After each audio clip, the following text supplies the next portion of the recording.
Shalom jemaat yang dikasihi Tuhan. Selamat pagi. Kita bertemu kembali dalam kasih Tuhan. Walaupun kita tidak ibadah bersama-sama, Bapak Ibu Saudara boleh mengikuti ibadah di rumah, tapi kita percaya kita boleh menikmati hadirat Tuhan. Bersyukur pagi hari ini kita boleh memasuki minggu pertama. Penyertaan Tuhan begitu sempurna atas hidup kita. Apapun yang kita alami, kita percaya Dia selalu ada buat kita semua. Amin. Amin. Haleluya. Siapkan hati kita untuk kita boleh mengikuti ibadah pada pagi hari ini. Kita percaya Tuhan melawat setiap kita. Tuhan terus ada buat setiap kita. Tuhan tahu persis apa yang kita rasakan hari-hari ini. Terima kasih. Haleluya. Glory. Terima kasih Tuhan untuk ajaib Tuhan. Glory bagi-Mu. Kami bersyukur Tuhan, kami boleh menikmati hari yang baru, boleh menikmati rahmat-Mu yang baru setiap pagi Tuhan. Haleluya. Glory bagi-Mu. Haleluya. Puji kebesaran-Mu Tuhan. Haleluya. Terima kasih. Glory bagi-Mu Tuhan. Haleluya. Tuhan, Kau dengar seruan hati kami Tuhan. Kami anak-anak-Mu Tuhan rindu menikmati Engkau Tuhan. Kami anak-anak-Mu rindu menikmati lawatan-Mu Tuhan. Tuhan, Engkau yang sanggup menjangkau mereka semua dimanapun mereka ada Tuhan. Haleluya. Kau ajaib Tuhan. Kasih-Mu terus mengalir setiap kami Tuhan. Terima kasih. Glory bagi-Mu. Terima kasih Tuhan. Terima kasih Yesus. Terima kasih Yesus. Terima kasih Yesus. Amin. Terima kasih. Haleluya. Kau yang layak kami tinggikan Tuhan. Kau yang layak kami sembah Yesus, Rajaku yang mulia. Haleluya. Mulia, sembah Raja mulia, bagi Yesus puji hormat dan kuasa. Mulia, agung kerajaannya. Mulia, haleluya, agung kerajaannya.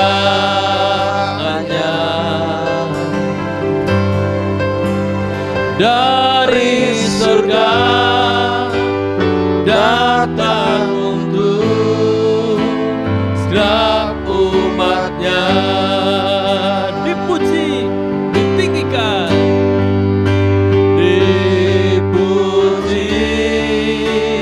ditinggikan namanya Yesus. Hormatlah, muliakanlah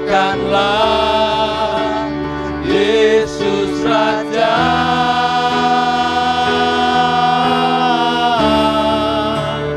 Oh, mulia, sembah Raja mulia, sembah Raja mulia.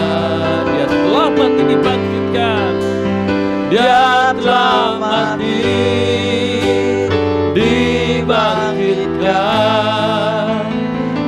jadi raja.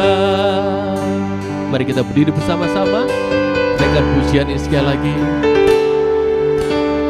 Mulia,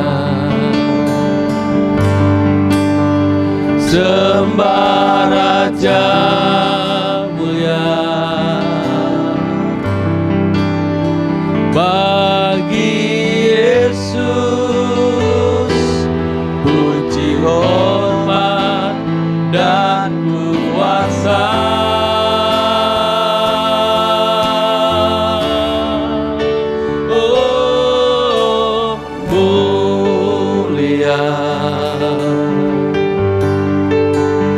Agung kerajaannya, dari surga datang untuk segenap umatnya. Dipuji, ditinggikan, dipuji, ditinggikan.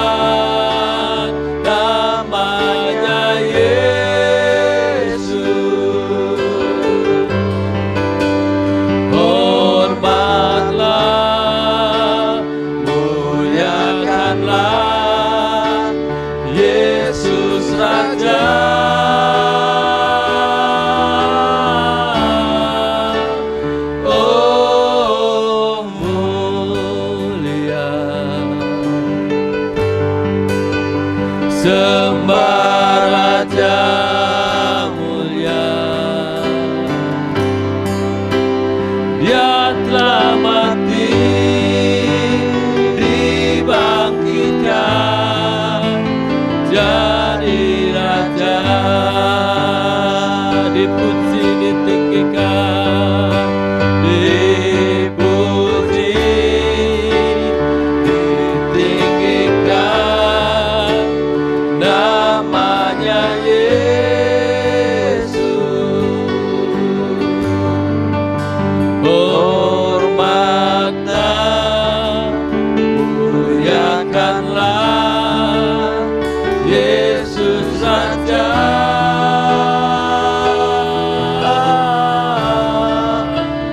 Oh mulia, sembah Raja mulia,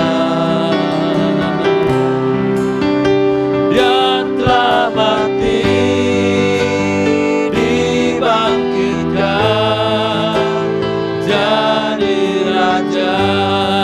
Dia telah mati, dibangkitkan, Dia telah mati, dibangkitkan jadi Raja. Dia telah mati, dibangkitkan, Dia telah mati, dibangkitkan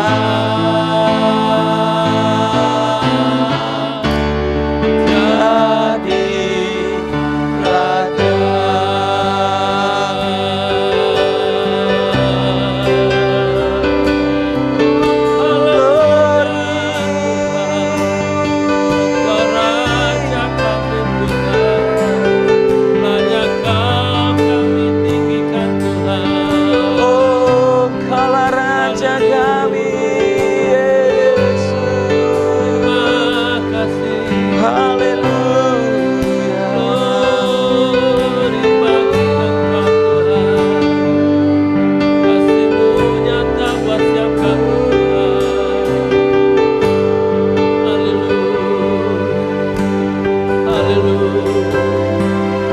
Ini ungkapan syukur kami di hadapan-Mu.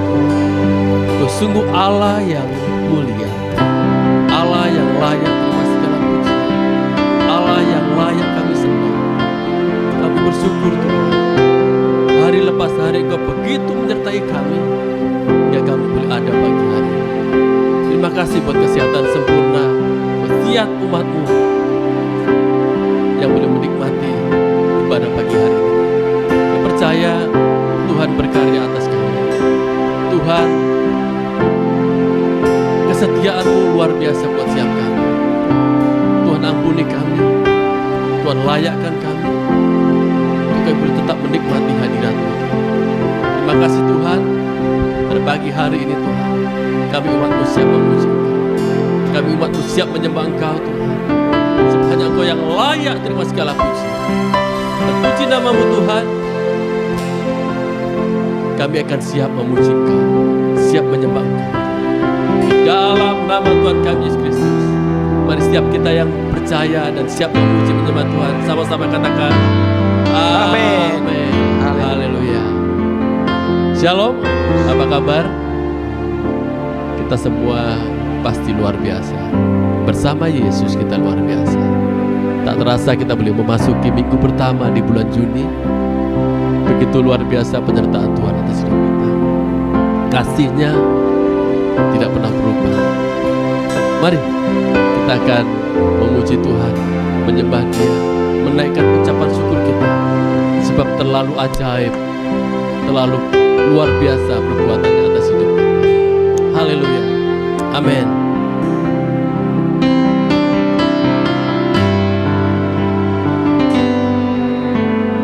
Kasih yang sempurna telah ku terima dari-Mu, bukan karena kebaikan-Ku, hanya oleh kasih karunia-Mu Kau pulihkan aku, layakkan untuk dapat memanggil-Mu Bapa. Kau beri yang ku pinta saat ku mencari, ku mendapatkan. Ku ketuk pintu-Mu dan Kau bukakan. Sebab Kau Bapa, Bapa yang kekal. Takkan Kau biarkan aku melangkah hanya sendirian. Kau selalu ada bagiku. Sebab Kau Bapa-Ku, Bapa yang kekal. Itulah kasih Tuhan atas hidup kita, kasih yang sempurna. Kasih yang sempurna telah ku terima dari-Mu, bukan karena kebaikan-Ku, hanya oleh kasih karunia-Mu Kau pulihkan aku, layakkan-Ku untuk dapat memanggil-Mu Bapa. Kau beri yang ku pinta saat ku mencari, ku mendapatkan. Ku ketuk pintu dan Kau bukakan.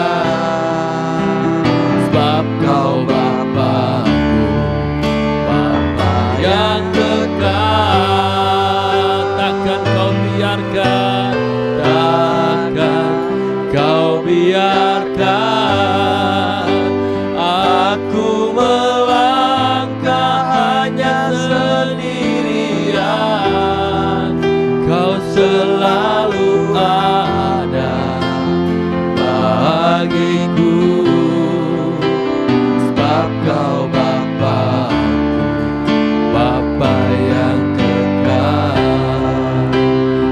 beri yang ku pinta. Kau beri yang ku pinta. Saat ku mencari, ku mendapatkan.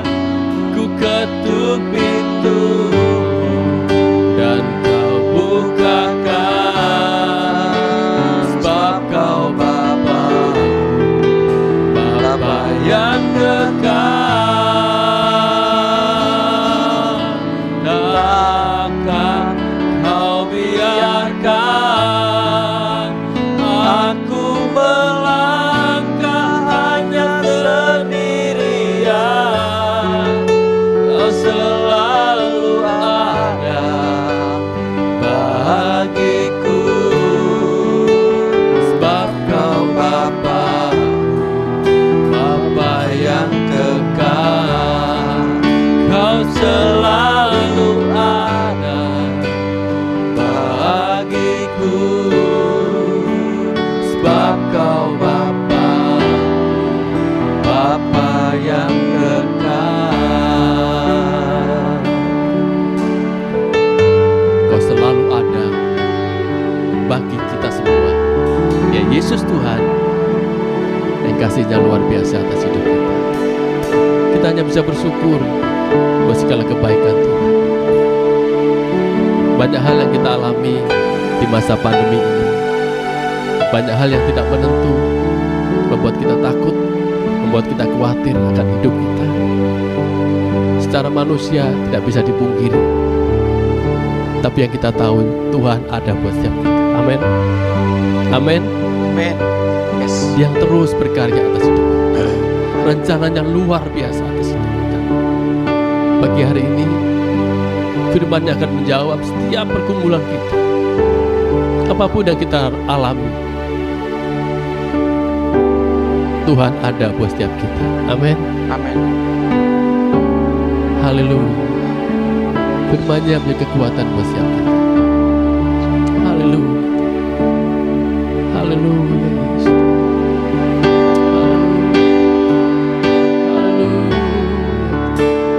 Terima kasih Tuhan.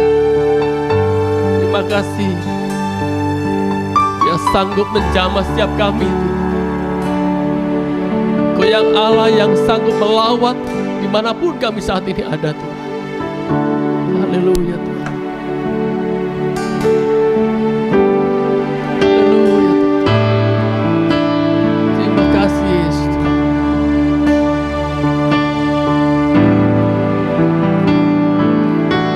Dia jamah segenap hidupku dan beri damai di hatiku. Semua bisa berubah. Semua telah berubah dan aku tahu Yesus jamah ku jadi baru. Mari naikkan pujian dengan segenap hati kita. Dia jamah dalam hidupku dan damai di hatiku.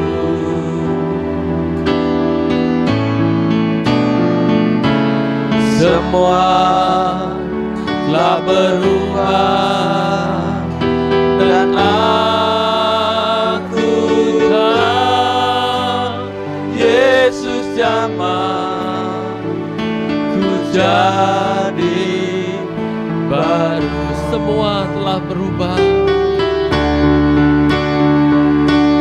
Semua telah berubah dan aku tahu Yesus jamah ku jadi baru.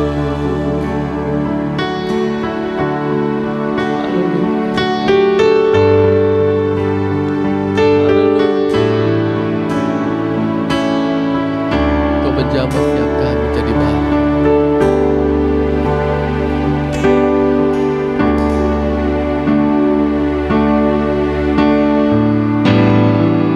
Ya Tuhan, ku percaya, aku percaya.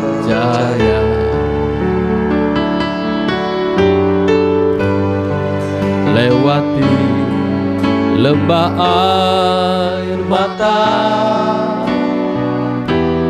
aku percaya. Firman-Mu Tuhan, ya dan amin. Firman-Mu, ya dan amin. Aku percaya.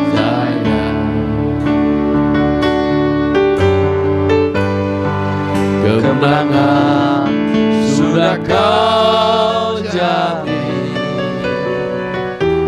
Aku percaya. Katakan, ya Tuhan, ku percaya akan firman.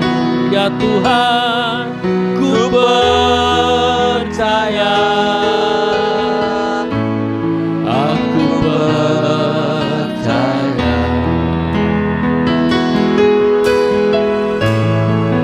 Lewati lembah air mata, aku percaya. Firman-Mu, ya dan amin. Aku percaya.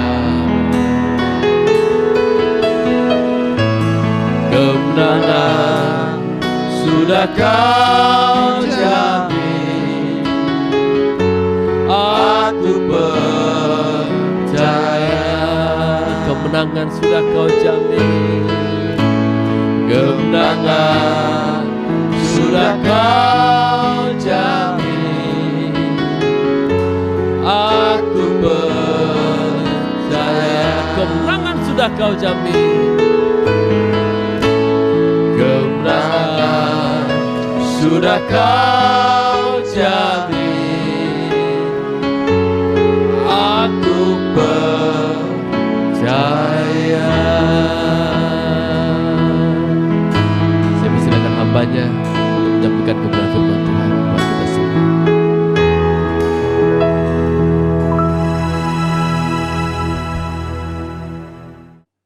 Shalom kepada Bapak Ibu Saudara, seluruh keluarga besar GB Kedamaian.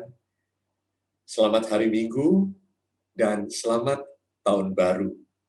Hari ini kita mengawali ibadah kita yang pertama pada pembukaan minggu pertama ini, dan kita mengucap syukur karena Tuhan sudah membawa kita memasuki tahun 2021. Nah, saudara, sekali lagi saya atas nama seluruh pelayan Tuhan di GB Kedamaian mengucapkan selamat tahun baru, selamat memasuki tahun baru, dan selamat memiliki pengharapan yang baru. Mengapa kita mengatakan memiliki pengharapan yang baru? Sangat logis kalau Anda melihat setiap ucapan-ucapan atau greeting daripada New Year, itu selalu ada pengharapan baru, mengawali sesuatu yang baru, mengucap syukur dan meninggalkan yang lama, dan memasuki yang baru. Maka itu di dalam contohnya, di dalam presentasi ini kita lihat bahwa this is a new year, a new beginning, and things will change. Semuanya akan berubah baru. Kita ingin memiliki komitmen baru. Oleh karena itu khotbah saya pada pagi hari ini juga adalah pengharapan baru. Saya mengambil dari kitab Ratapan yang ditulis oleh Nabi Yeremia, dari Ratapan 3 ayat 18 sampai 26. Demikian firman Tuhan, saya bacakan ratapan 3 tersebut. Sangkaku, hilang lenyaplah kemasyuranku, dan harapanku kepada Tuhan. Ingatlah akan sengsaraku, dan pengembaraanku akan ibuh dan racun itu. Jiwaku selalu teringat akan hal itu, dan tertekan dalam diriku. Tetapi hal-hal inilah yang kuperhatikan. Oleh sebab itu, aku akan berharap. Tak berkesudahan kasih setia Tuhan, tak habis-habisnya rahmat-Nya. Selalu baru, setiap pagi, besar kesetiaan-Mu. Tuhan adalah bagianku, kata jiwaku. Oleh sebab itu, aku berharap kepada-Nya. Tuhan adalah baik bagi orang yang berharap kepada-Nya, bagi jiwa yang mencari Dia. Adalah baik menanti dengan diam pertolongan Tuhan. Saudara, ini adalah ayat yang diambil dari kitab Ratapan yang ditulis oleh Nabi Yeremia, seperti saya katakan. Nah, apa saudara sebenarnya maksud dari kitab Ratapan ini? Ini saya ambil dengan kondisi yang cocok untuk kita renungkan.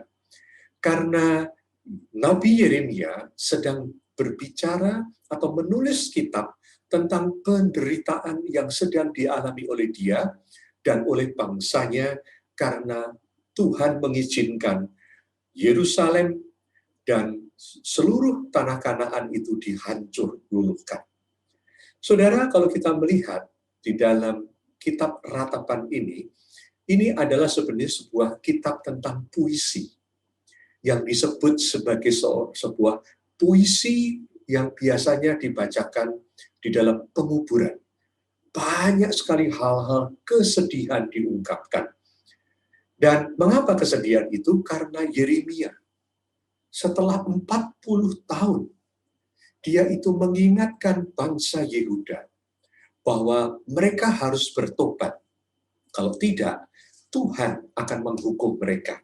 Tetapi mereka tidak percaya. Mereka mengandalkan kekuatan politik, aliansi dengan orang-orang asing, dengan bangsa-bangsa yang saat itu sedang besar kekuatan militernya, berganti-ganti, Mesir, Asyur, dan kemudian Babel. Dan akhirnya Yeremia itu mengalami bersama orang Israel, Yerusalem dihancur lantakan, dan banyak orang dibunuh, dan sebagian yang muda itu orang-orang yang kemudian dibawa dalam pembuangan. Dan itu adalah kehancuran Yerusalem dan Bait Suci.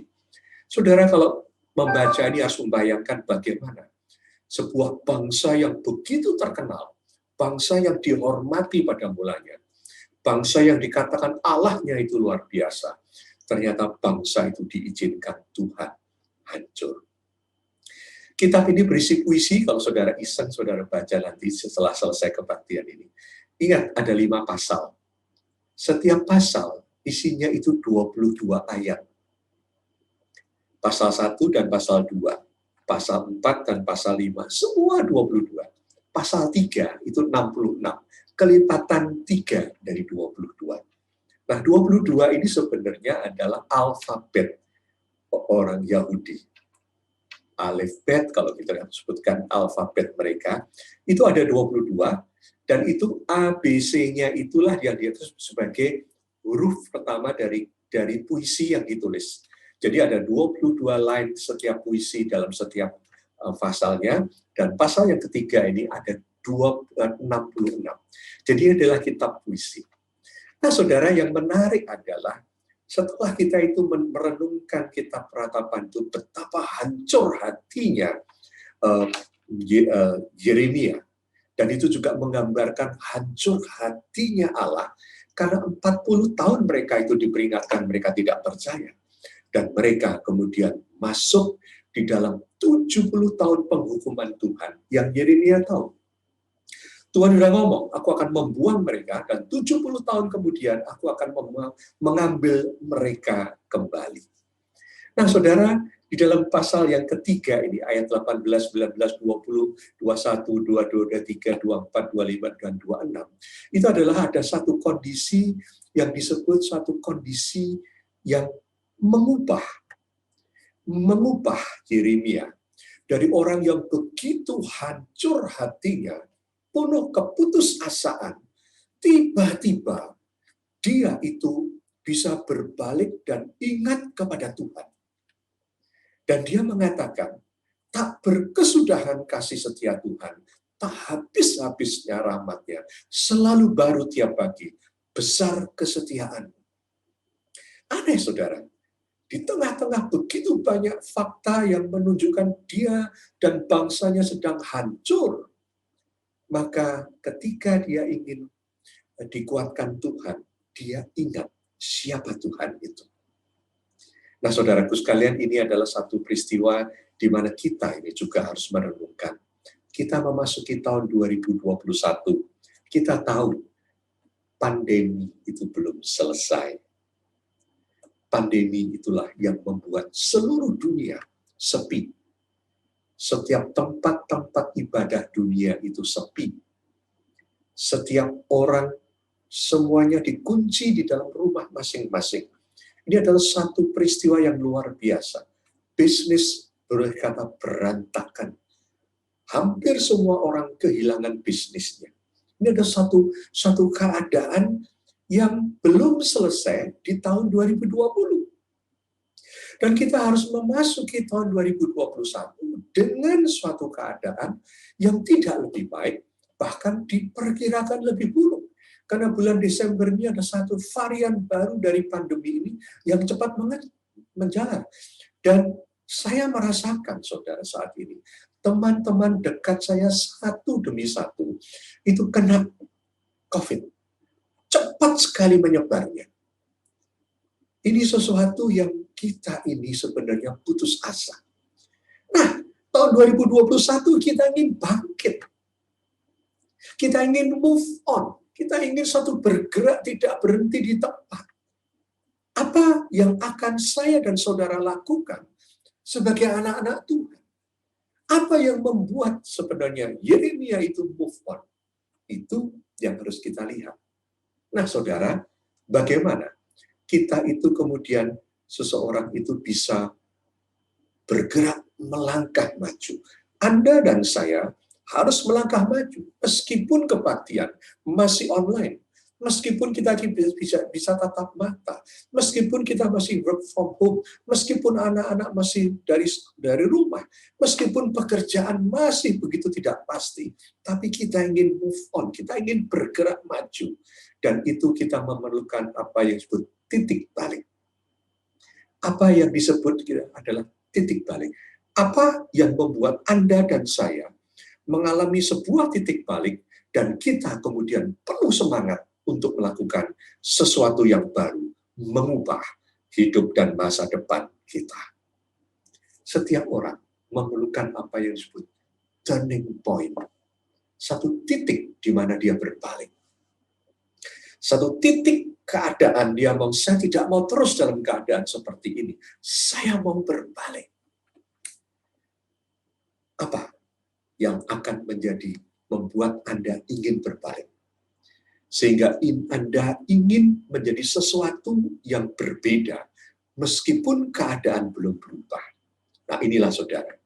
Banyak anak Tuhan menjadi putus asa karena apa? Mereka itu mengharapkan keadaan berubah terlebih dahulu. Yang mereka doakan, yang mereka puasakan, yang mereka harapkan, yang mereka klaim-klaim dari ayat-ayat Alkitab, mereka ingin itu terjadi dulu, baru mereka itu bisa berbalik. Tetapi saudara, Tuhan banyak mengajar kita bahwa bukan keadaan yang berubah, tetapi sikap hidup kita, sikap hati kita, sikap iman kita, sikap pengharapan kita, itulah yang kemudian berubah. Maka itu disebut kita mengalami titik balik. Ada teman-teman saya yang sudah mengalami titik balik. Sehingga mereka itu adalah orang yang tidak tertekan lagi, bahkan mereka adalah orang-orang yang hidupnya bisa berbahagia. Seorang sahabat teman saya yang boleh dikata memiliki sangat besar usahanya, banyak sekali usahanya, di laut, di darat, ya ada semuanya.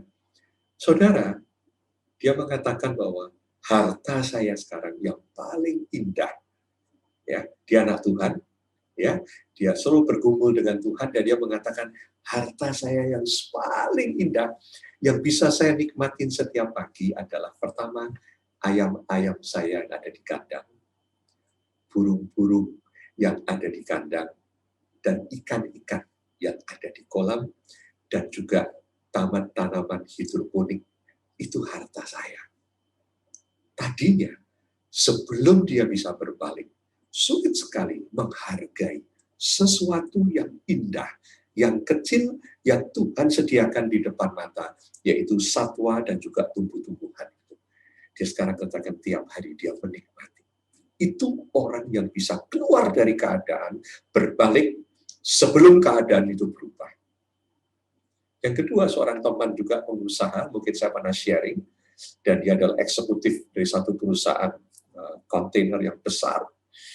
Dan dia mengalami kerugian banyak, dan bisnis investasi propertinya habis-habisan. Tetapi dia mengatakan, saya bisa menikmati hidup saya jauh berbeda sebelum saya ada pandemi. Sekarang saya bisa dekat dengan Tuhan. Dia dekat dengan Tuhan, dia baca ayat firman Tuhan, dia ikut PA, dia adakan PA, dorong PA di gerejanya, dia ajak teman-temannya, luar biasa. Dan dia adalah mengatakan, dia sangat sosial sekarang, memperhatikan orang-orang di sekitar, dia begitu banyak keluar uang, meskipun uangnya itu berkurang, sehingga istrinya itu kaget. Tapi dia mengatakan pada istrinya tidak apa-apa. Dan dia mengatakan, aku lebih bisa memperhatikan engkau sekarang. Setiap hari dia menciumi istrinya. Dan kalau ditanya oleh istrinya, dia mengatakan, waktunya cuma 14 hari. Andai kata hari ini kena COVID, 14 hari saya sudah mati. Oleh karena itu, 14 hari ini saya pakai kesempatan untuk mengasihi dan memperhatikan. Saudara, itu kualitas hidup yang berubah. Sebelum keadaan berubah. Dan itu membutuhkan apa yang disebut turning point. Nah, bagaimana manusia itu melakukan turning point? Ya, kita adalah anak-anak Tuhan, tapi kita juga adalah orang-orang yang ada di dunia. Jadi kita tahu berbagai cara bagaimana kita itu mengalami turning point atau perubahan.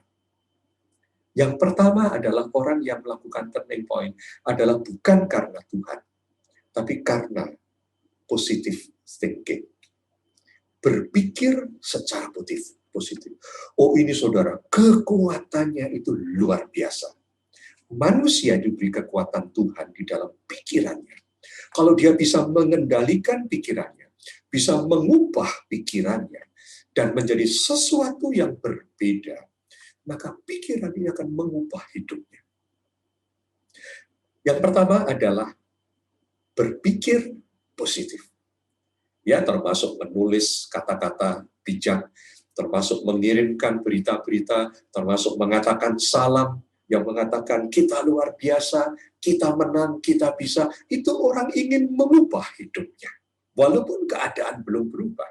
Nah, ini bukan satu cerita yang dikarang, tapi ini satu pengalaman yang terjadi. Bagaimana seseorang itu berpikir positif. Saya berikan satu contoh. Berpikir positif atau positive thinking.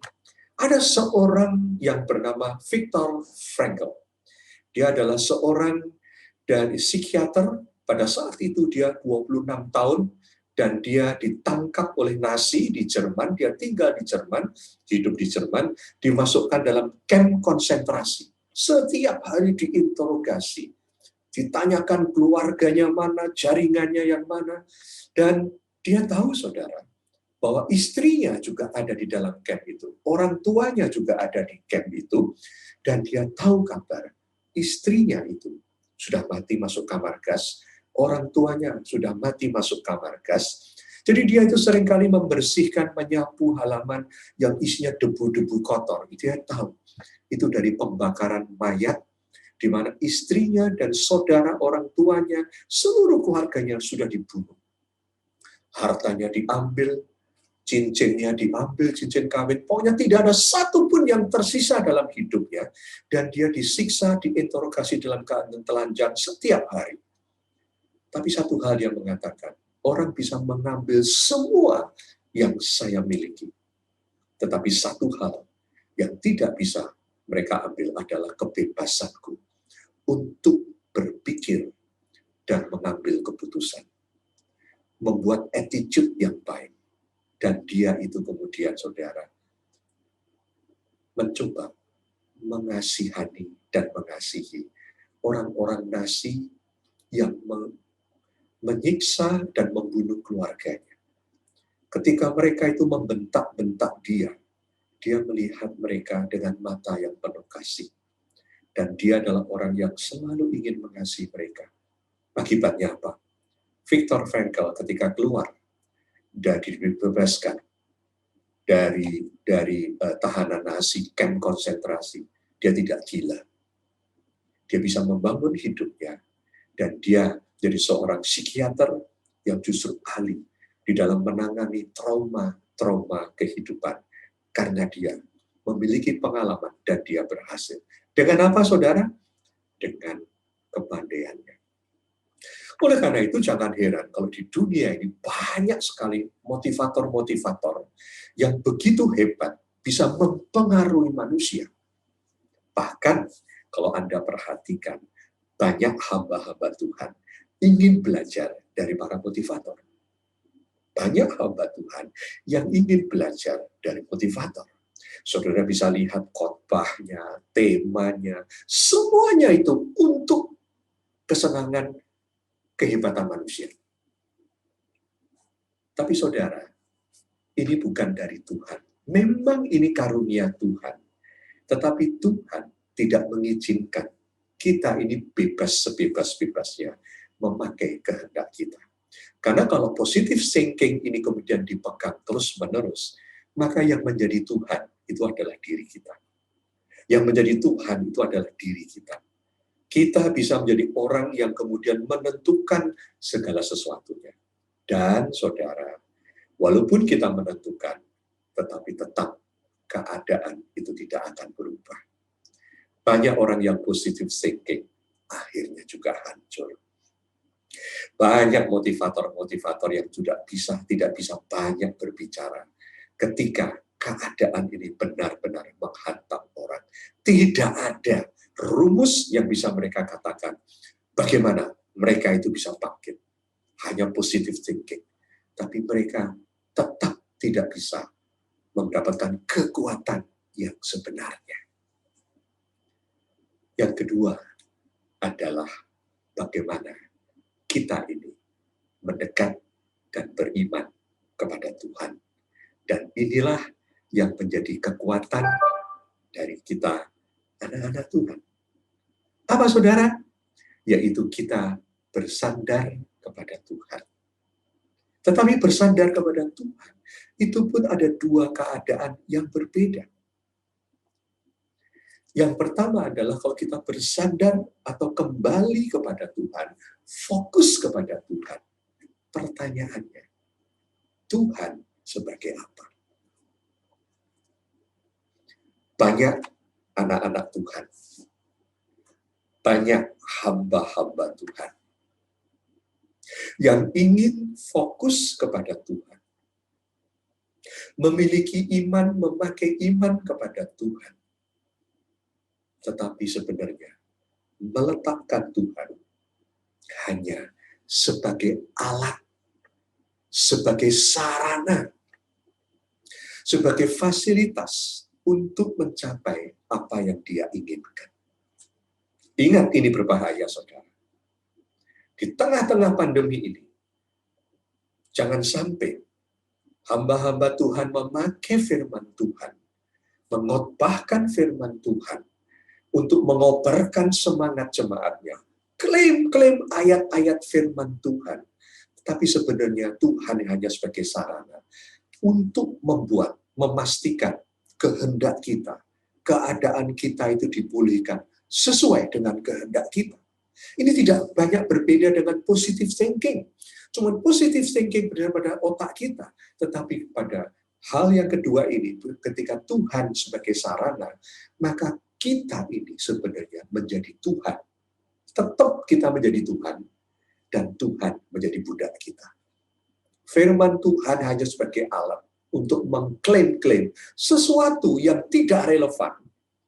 Tetapi dia pakai itu untuk menyatakan, ini Tuhan berjanji, ini Tuhan berjanji. Akibatnya apa, saudara? Banyak orang yang kecewa. Saya punya seorang sahabat yang ketika lama sudah tidak bertemu, suatu hari saya bertemu di kantin satu perusahaan, berbicara dengan dia. Dia bertanya, apa kamu sekarang? Oh, saya sekarang sudah berhenti pensiun dari profesional. Dulu kami satu bisnis dengan dia, ya, walaupun berbeda, tapi satu bisnis. Sekarang saya sudah banyak melayani Tuhan. Matanya agak kaget.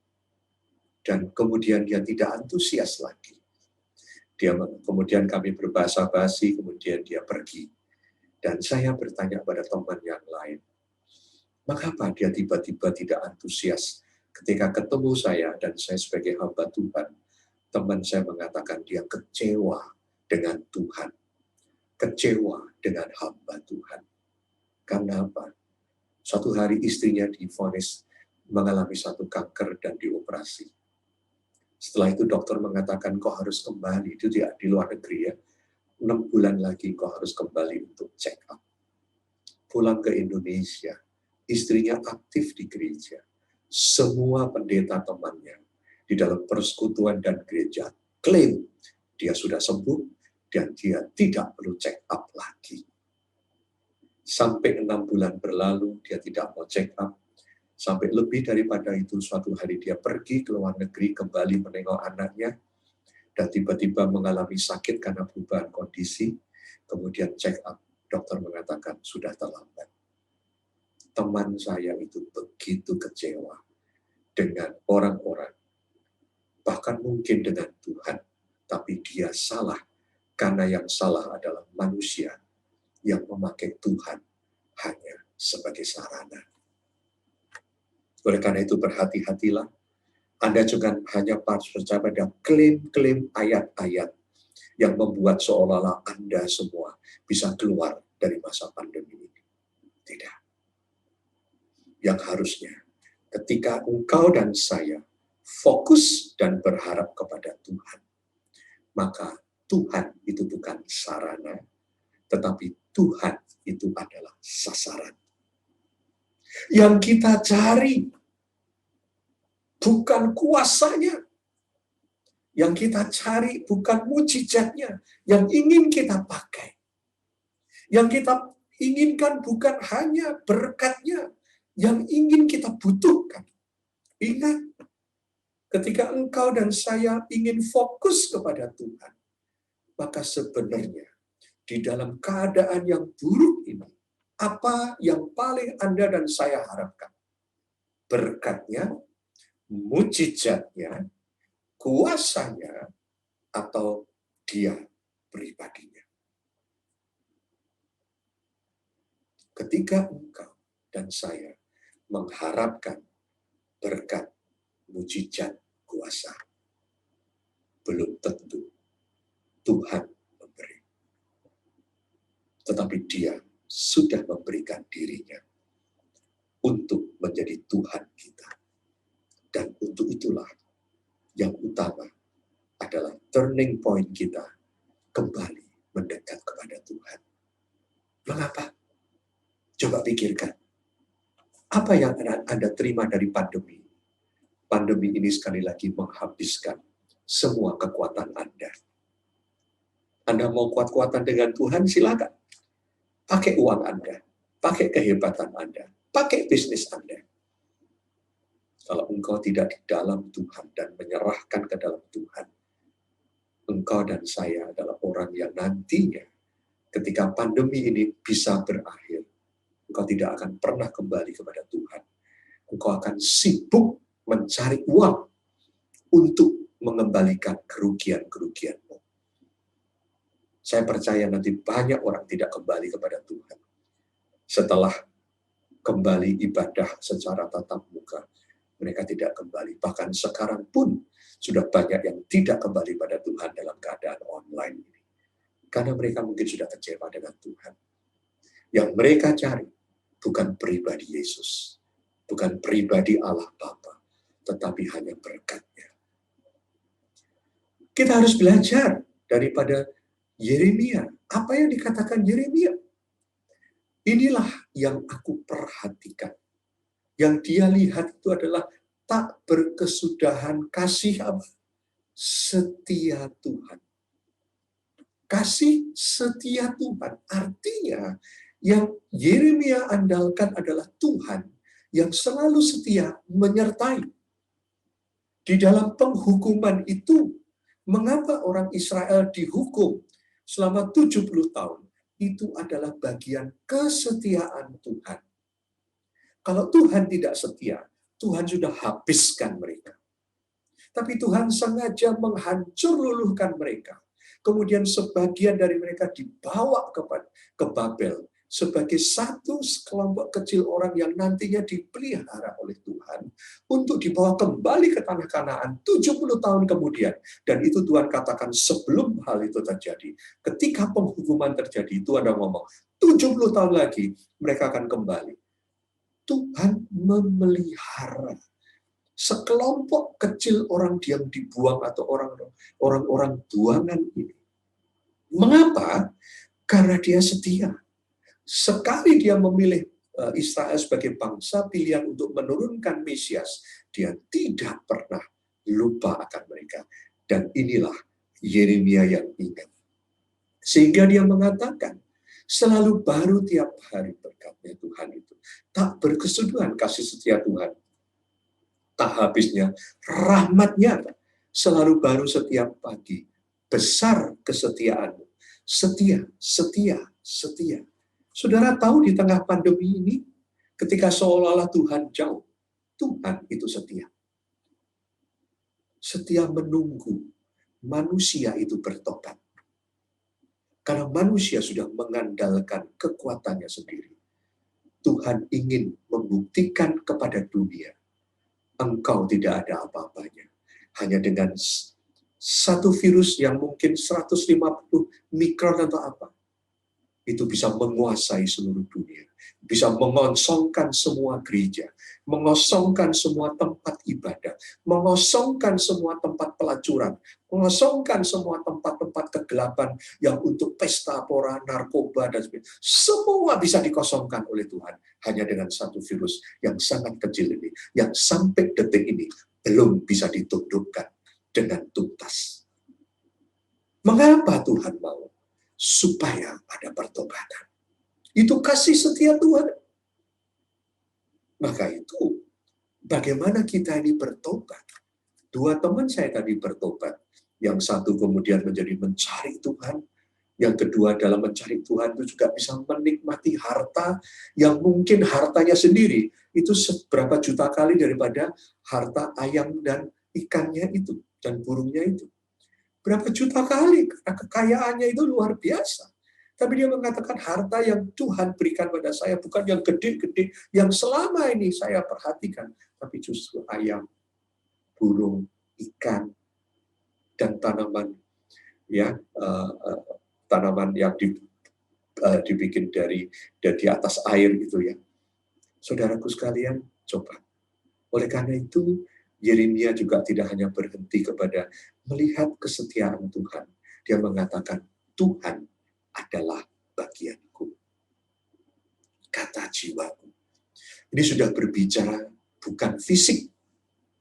Sebagai orang, kiri kita hanya mendapatkan berkat secara fisik. Dia mengatakan dalam jiwaku, aku memerlukan dia. Aku ingin dekat dengan dia. Oleh karena itu, dia ada bersama aku.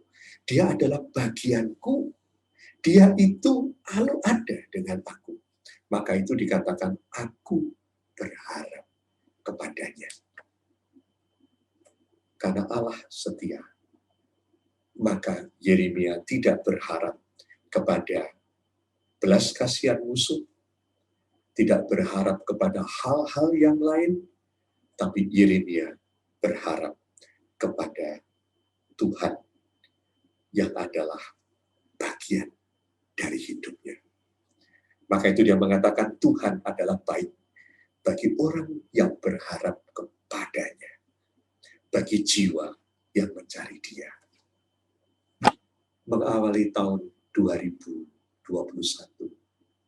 mari kita mencari Dia dalam kualitas persekutuan yang indah. Mari kita kembali kepada doa-doa kita. Mari kita kembali membaca Alkitab. 2-4 ayat satu hari. 1 tahun bisa selesai. 4 pasal 1 hari. 1 tahun selesai. Jangan awali tahun ini dengan kekuatan dari niat baik Anda. Dan Anda kemudian ingin bekerja keras. Tetapi justru tidak membangun Tuhan yang sudah menjadi bagian dari hidup kita. Roh Allah ada padaku. Kita harus berkata demikian. Karena itulah kita berseru, ya Aba, ya Bapa bersama roh itu. Kapan kita berseru, ya Aba dan Bapa? Kalau bukan di dalam doa, bukan di dalam perenungan firman Tuhan. Ada jangan sibuk mencari sesuatu untuk menggantikan hal-hal yang kehilangan tahun lalu. Tapi nantikanlah pertolongan Tuhan. Maka itu Yeremia mengatakan adalah baik menanti dengan diam pertolongan Tuhan. Bukan pertolongan yang lain-lain lagi. Bukan pertolongan oleh bangsa lain seperti yang dilakukan oleh orang-orang Yehuda. Berafiliasi politik dengan kerajaan A untuk melawan B dan sebagainya. Akhirnya mereka sadar. Orang yang tadinya mereka berharap adalah orang yang menganiaya mereka. Karena itu saudara, mengawali 2021 ini, turning point, titik balik Anda adalah lihat kembali kepada Tuhan. Yeremia tidak melihat dirinya. Yeremia tidak lagi mengasihani dirinya. Yeremia tidak melihat keadaan yang sudah hancur dan putus asa. Yeremia mengatakan, apapun juga, aku kembali kepada Tuhan. Dia yang setia, yang sudah menyertai dan berjanji akan terus menyertai, bahkan penghukuman ini direncanakan oleh dia. Supaya apa? Supaya orang-orang Israel bertobat. Saudara, apa yang akan kau katakan kepada orang dunia tentang Tuhan? Justru di tengah pandemi ini, kita harus berani berkata, Tuhanku begitu setia, menyertai aku, supaya aku bisa memberitakan kabar baik, bahwa semua yang di dunia ini tidak ada artinya. Bisa dikalahkan dengan sedikit satu virus kecil. Bahkan hidup pun dikalahkan oleh satu virus kecil. Hanya ada Tuhan yang sudah berjanji memberikan keselamatan, surga bagi dia yang berharap kepada Tuhan. Engkau masih takut mati? Sebenarnya kalau kita mati pun, kalau kita di dalam Tuhan, kita kembali ke rumah Bapa. Orang di dunia, kalau mati, belum tentu kembali kepada Tuhan, karena mereka belum mengerti jalan keselamatan. Oleh karena itu, saya senang dengan Yesaya 40 ayat 31 yang mengatakan demikian, bahwa Allah itu setia dan kita menanti pertolongan Dia. Ini ayatnya. Tetapi orang-orang yang nantikan Tuhan mendapat kekuatan baru. Mereka seumpama Raja Wali yang naik terbang dengan kekuatan sayapnya. Mereka berlari dan tidak menjadi lelah. Mereka lesu dan mereka berjalan dan tidak menjadi lesu. Saudara, Anda masih harus berjalan, Anda harus masih berlari dalam tahun 2021, tetapi biarlah Tuhan yang memberi kita kekuatan dan pengharapan. Ingat, Tuhan sudah berjanji mengambil alih hidup kita. Kita sudah tidak lagi hidup bagi dunia, tetapi kita hidup untuk Tuhan dan Tuhan untuk kita. Dan oleh karena itu, kita akan mengawali pada pagi hari ini, dengan perjamuan kudus yang mengingatkan kita bahwa akan kematian Tuhan, dan bahwa Dia akan datang yang kedua kali untuk menjemput kita, orang-orang percaya. Mari kita persiapkan diri kita dan kita berdoa. Bapa di dalam surga, biarlah kami tahun 2021 ini mengawali satu titik balik.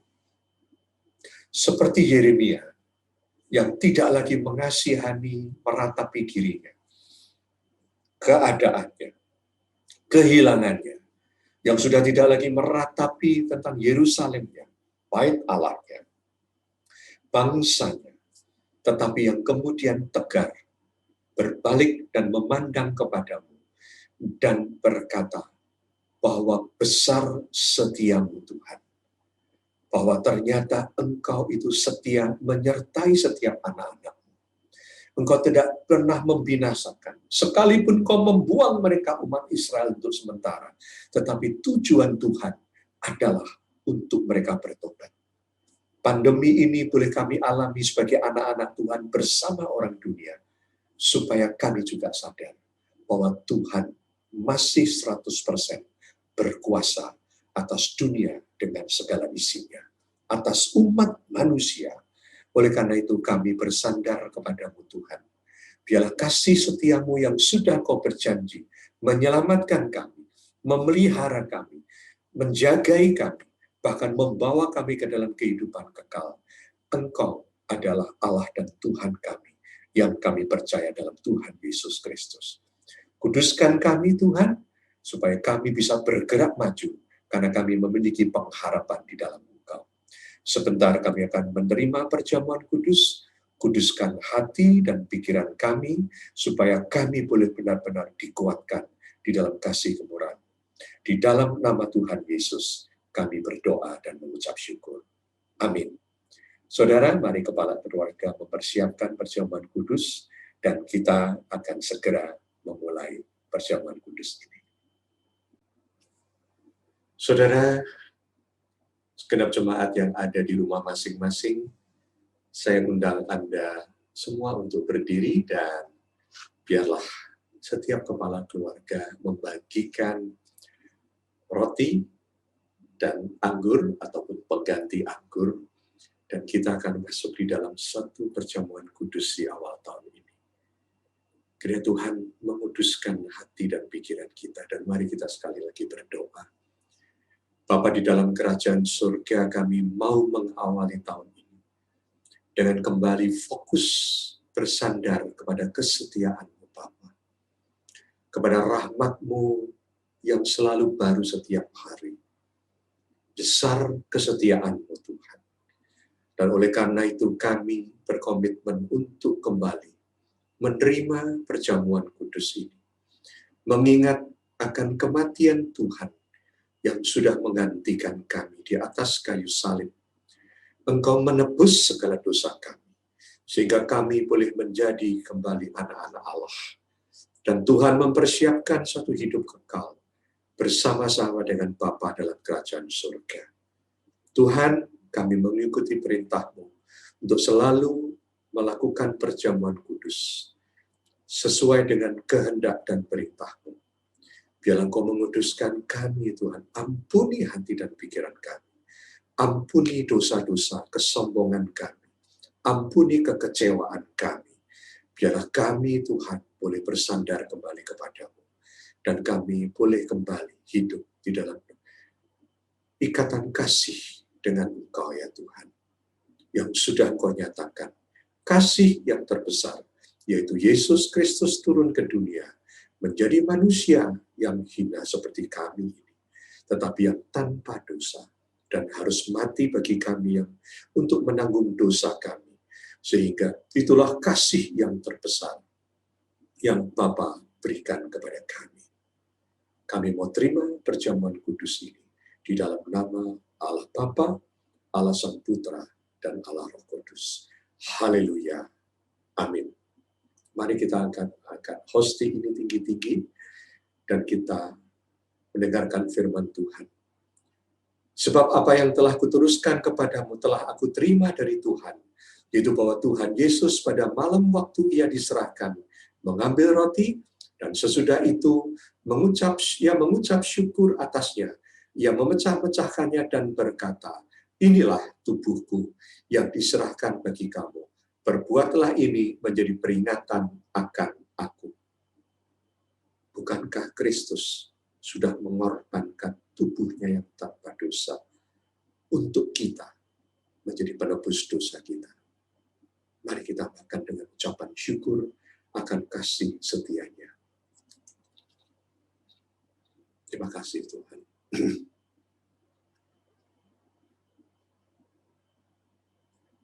Mari kita akan cawan ini tuh, saudara.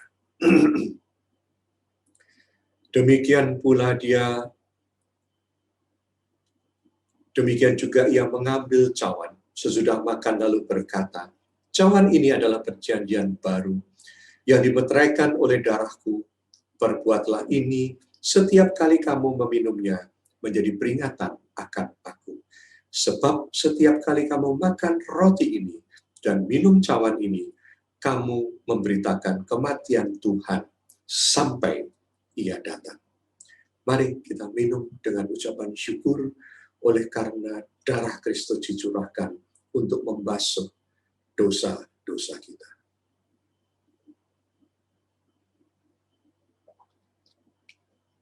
Renungkan sebentar.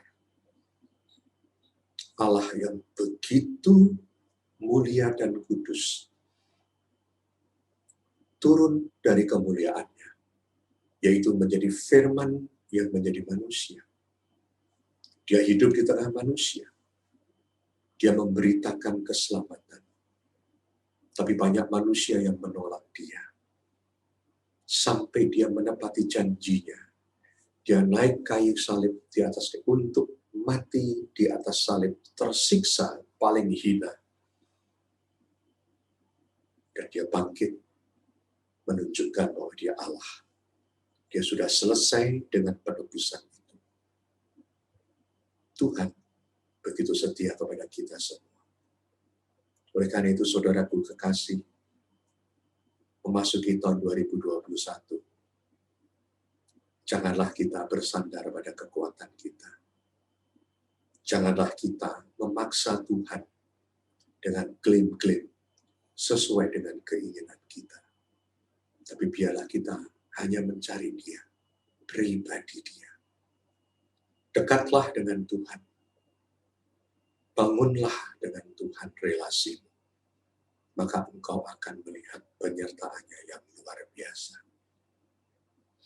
Bapak, kami mengucap syukur. Kami sudah pada seluruh acara kami. Dan sebentar kami akan berpisah. Kami akan berjalan memasuki tahun 2021. Tetapi kami berjalan dengan Engkau, Tuhan. Sekali lagi Tuhan, Engkau memberkati setiap jemaat. Biarlah melalui pandemi ini, setiap pribadi begitu dekat dengan Engkau. Kami berharap pada kasih setiamu. Kami menunggu pertolongan-Mu, Tuhan. Berkati setiap jemaat-Mu. Berkati mereka yang bekerja baik di dalam work from home maupun harus di luar rumah. Berkati mereka yang sedang mencari pekerjaan. Berkati mereka yang sedang berusaha berubah untuk mencari kehidupan. Engkau yang memelihara, Tuhan. Kalau selama pandemi ini pun burung-burung pipit di udara, Tuhan pelihara. Maka setiap kami pun, Tuhan lebih lagi. Biarlah pertolongan datang daripada-Mu. Kami berdoa bagi rekan-rekan kami yang sedang terkena COVID. Kiranya juga kasih kemurahan Tuhan menyertai. Engkau memegang mereka. Bahkan Engkau boleh melepaskan mereka dari segala sakit penyakit itu. Berkati Indonesia, berkati Bapak Presiden Jokowi, Bapak Wakil Presiden Ma'ruf Amin, seluruh staf menteri, juga jajaran TNI Polri, dan pejabat-pejabat di setiap daerah. Tuhan, biarlah Engkau yang menyatukan mereka dengan kekuatan dan hikmat yang datang daripadamu melalui Bapak Presiden Jokowi. Sehingga Indonesia ini bisa ditolong Tuhan. Bahkan pandemi ini boleh bisa berkurang dan bahkan berakhir. Biarlah vaksin ini boleh menolong begitu banyak orang. Dan juga Indonesia. Kami berdoa bagi setiap jemaat-Mu, berdoa bagi Ibu Gembala dan keluarga, bagi setiap hamba Tuhan, bagi setiap pengurus-pengurus dan aktivis gereja, dan seluruh jemaat-Mu dalam tangan-Mu Tuhan. Kami menyerahkan kami semua, dan kalau ada jemaat-Mu yang tergerak untuk memberikan persembahan, baik persembahan persepuluhan, persembahan syukur, biarlah Engkau yang menerima, menguduskan, dan boleh Engkau pakai Tuhan untuk pelayanan di gereja ini. Dan juga Engkau memberkati setiap jemaat. Dan kami akan berpisah, dan kami akan membawa berkat penyertaan-Mu. Saudara-saudara yang dikasihi oleh Allah Bapa di dalam Tuhan Yesus Kristus, kembalilah engkau ke tempat masing-masing dengan membawa kasih karunia dan damai sejahtera dari Allah Bapa, cinta kasih anaknya yang tunggal Tuhan Yesus Kristus, dan persekutuan dengan Allah Roh Kudus, ketikanya yang esa, menyertai kita dari sekarang sampai selama-lamanya. Amin. Selamat hari Minggu, selamat berkumpul dengan keluarga, dan selamat memasuki melangkah bersama dalam tahun baru. Tuhan memberkati kita semuanya. Haleluya.